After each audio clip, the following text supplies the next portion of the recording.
কিন্তু এই প্ৰজ্ঞাৰ দৰে অনুষ্ঠানত থাকি কাম কৰি যাব পাৰে। গতিকে আমি প্ৰত্যেকজন কিন্তু শিল্পীও, আমাৰ স্থানীয় খিলঞ্জীয়া শিল্পীও কিন্তু সাৱধান হ'ব লাগিব, যাতে আমাক সদায় সমাজে গ্ৰহণ কৰি থাকে। আজি যেনেকৈ নয়ন নিৰ্বাণ বৰুৱা আহি আমাৰ মাজত উপস্থিত হৈ প্ৰজ্ঞাৰ দৰে এটা সংগঠনৰ যোগেদি এজন শিল্পী হিচাপে আমাক আহ্বান জনাব পাৰিছে, ঠিক তেনেদৰে কিন্তু আমাৰ প্ৰত্যেকজন ছাত্ৰ হওক, শিল্পী হওক, প্ৰতিজনে কিন্তু সাৱধান হ'ব লাগিব নিজ নিজ কৰ্মক্ষেত্ৰত।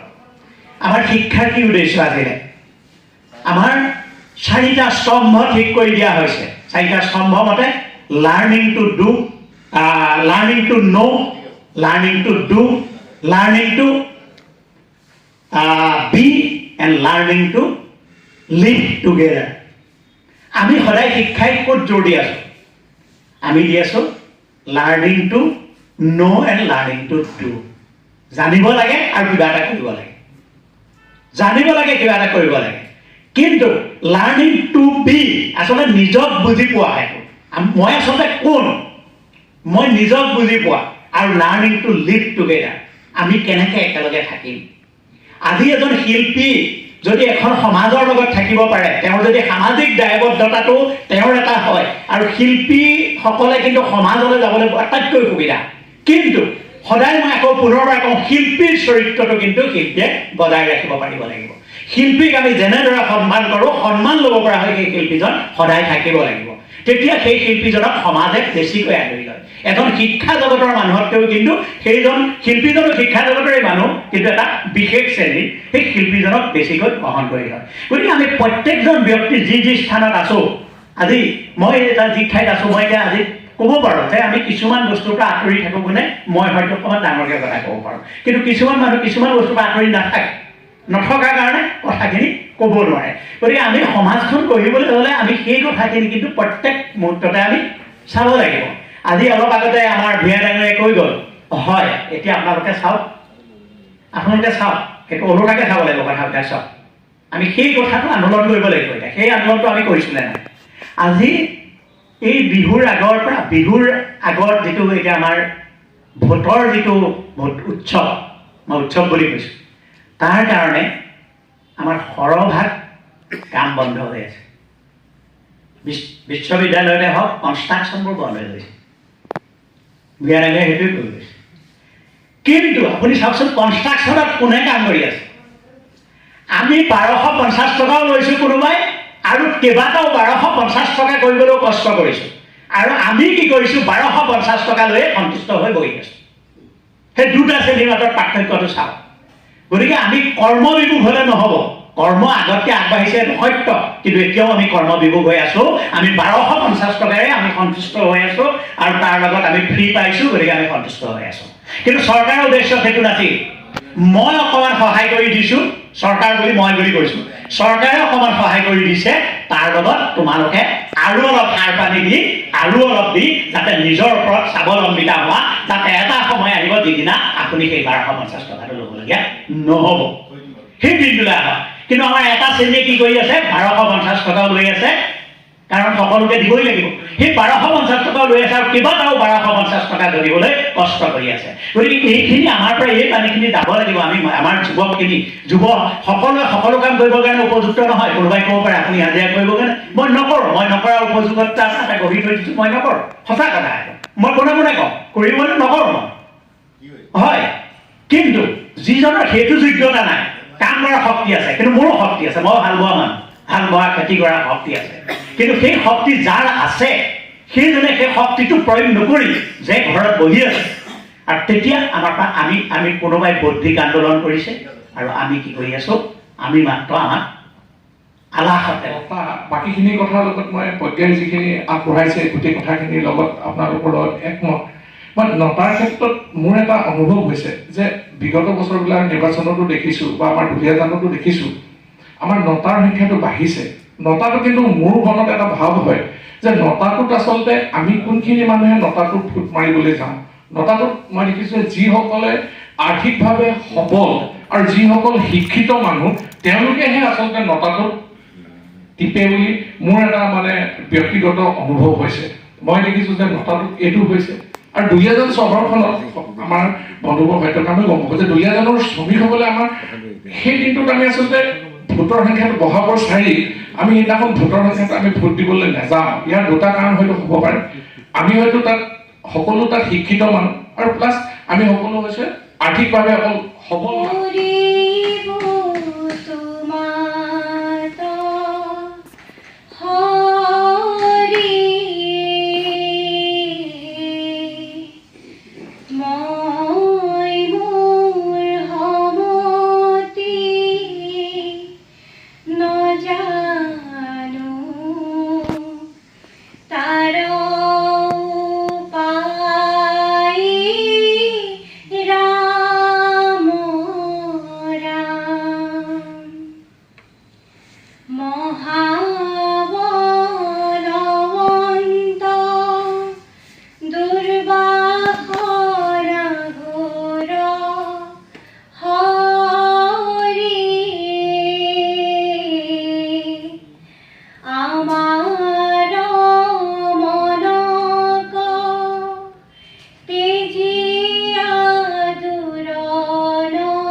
যিসকল জ্যেষ্ঠ তথা প্ৰবুদ্ধ ব্যক্তি, সমাজৰ বিভিন্ন ক্ষেত্ৰত নেতৃত্ব লৈ থকা প্ৰবুদ্ধ ব্যক্তিসকলে এই প্ৰজ্ঞাক নিজৰে এটা জীৱনৰ অংগ বুলি লৈ আমাক আগুৱাই যোৱাত বিভিন্ন ক্ষেত্ৰত সহযোগিতা কৰি আহিছে।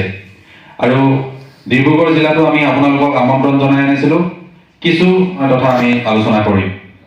আমি সভাৰ উদ্দেশ্য ব্যাখ্যা আৰু এখন আমি গোহাৰি প্ৰস্তুত কৰি উলিয়াইছোঁ আপোনালোকৰ মাজলৈ তথা সাধাৰণ ৰাইজৰ মাজলৈ আজি আমি প্ৰস্তুত কৰি উলিয়াইছোঁ। আৰু ইয়াৰ পৰাই আমাৰ ডিব্ৰুগড় জিলাৰ বিভিন্ন চুকে কোণে সমাজত বিয়পি থকা ব্যক্তিসকললৈ এই গোহাৰিখন প্ৰচাৰিত হ'ব।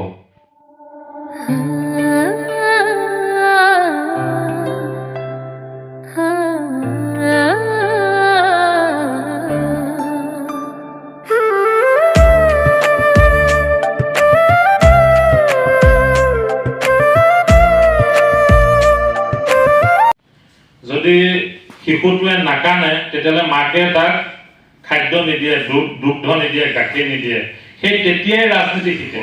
কিন্তু আমি আজি কি কৰোঁ, ভোট দিব নাযাওঁ, ভোট দি গ'লেও ব্যক্তিজন পচন্দ নহয় বুলি আমি নটাত দি থৈ আহোঁ। গতিকে সকলোকে আমি প্ৰজ্ঞাৰ মাধ্যমে সকলোকে এইটো এটা অনুৰোধ জনাইছোঁ যাতে নটাত ভোট দিয়াটো বাদ দি কোনোবা এজন ব্যক্তিক দিয়ক ভোট। পৰাপক্ষত আমি যে চৰকাৰ গঠন কৰিব, যিখন চৰকাৰ গঠন হ'লে সমাজৰ বিকাশ হ'ব। আমি আকৌ কৈছোঁ কোনো ব্যক্তিৰ কথা কোৱা নাই, কোনো দলৰ কথা কোৱা নাই। আমাক এখন শক্তিশালী চৰকাৰ লাগে যিখনে আমাক 5 বছৰ নেতৃত্ব দিব। আমাক এনেকুৱা এখন চৰকাৰ লাগে যি আমাৰ বিকাশ, মোৰ ব্যক্তিগত স্বাৰ্থ পূৰণ নহ'ব পাৰে কিন্তু সামগ্ৰিক বিকাশ কৰাৰ ক্ষেত্ৰত যিখন চৰকাৰে আগভাগ ল'ব, আমাৰ খিলঞ্জীয়াৰ ভূমি সুৰক্ষা যিখন চৰকাৰে কৰিব, যাক উচ্ছেদ অভিযান বা এনেকুৱা ধৰণৰ কৰি আমাৰ মাটি আমাৰ হাতত থাকিব, আমাৰ ভাষা সংস্কৃতি আমাৰ হাতত জীয়াই ৰাখিব লাগিব। আমি বেলেগৰ ভাষা সংস্কৃতিৰ পিছত যাতে দৌৰি নগৈ আমাৰ সংস্কৃতি সুৰক্ষা কৰাৰ যিখন চৰকাৰে দায়িত্ব ল'ব, তেনেকুৱা এখন চৰকাৰ আমি গঠন কৰাত আমাৰ মতদান হ'ব লাগে। এনেকুৱা বিষয়বিলাকে এই প্ৰজ্ঞাই 9টা বিন্দু হিচাপে আমি হ'ব পাৰোঁ। স্বদেশী সামগ্ৰীৰ পিছত আমি দৌৰিব পাৰোঁ। কোনে আগভাগ ল'ব? কিছুমান কাম আমি হাতে কামে কৰিব নোৱাৰোঁ, আমি সেইটো দেখুৱাব পাৰোঁ, আমি ক'ব পাৰোঁ, কিন্তু কৰিব বেলেগে। চৰকাৰখনেহে কিছুমান কাম কৰিব পাৰে। আজি চাৰিওফালে মদৰ দোকানৰ পৰা আৰম্ভ কৰি পেলাই যুৱ সমাজৰ এনেকুৱা এটা পৰিৱেশ সৃষ্টি হৈছে, তাৰ কাৰণে আমি মাৰ বান্ধি উঠিব লাগিব। আমি চৰকাৰক সন্মান কৰাব পাৰিব লাগিব যে মদৰ ৰেভিনিউ দেশ নচলোৱাকে আমি অন্য ব্যৱস্থা কৰিব লাগিব। তেনেকুৱা আমাৰ কথা কোনে শুনিব? এনেকুৱা এখন চৰকাৰ আমি আনিব লাগিব। গতিকে এই সকলোবিলাক দিশ চাই যদি আমাৰ যুৱ প্ৰজন্ম পংগু হয়, তেতিয়াহ'লে গোটেই ভাৰতবৰ্ষৰ কথা নকওঁ, অসমৰ নিৰ্বাচনৰ পৰিপ্ৰেক্ষিতত আমি যিহেতু কথা পাতিছো, যুৱ প্ৰজন্ম পংগু হোৱা মানে গোটেই অসমখন পংগু হৈ যাব। কাৰণ গোটেই ধৰণী, অসমৰ ধৰণী হৈছে যুৱ সমাজ। গতিকে যুৱ সমাজক আমি এটা সঠিক দিশেৰে লৈ যাব লাগিব, তাৰ কাৰণে উপযুক্ত ব্যৱস্থা আমি গঢ়ি তুলিব লাগিব।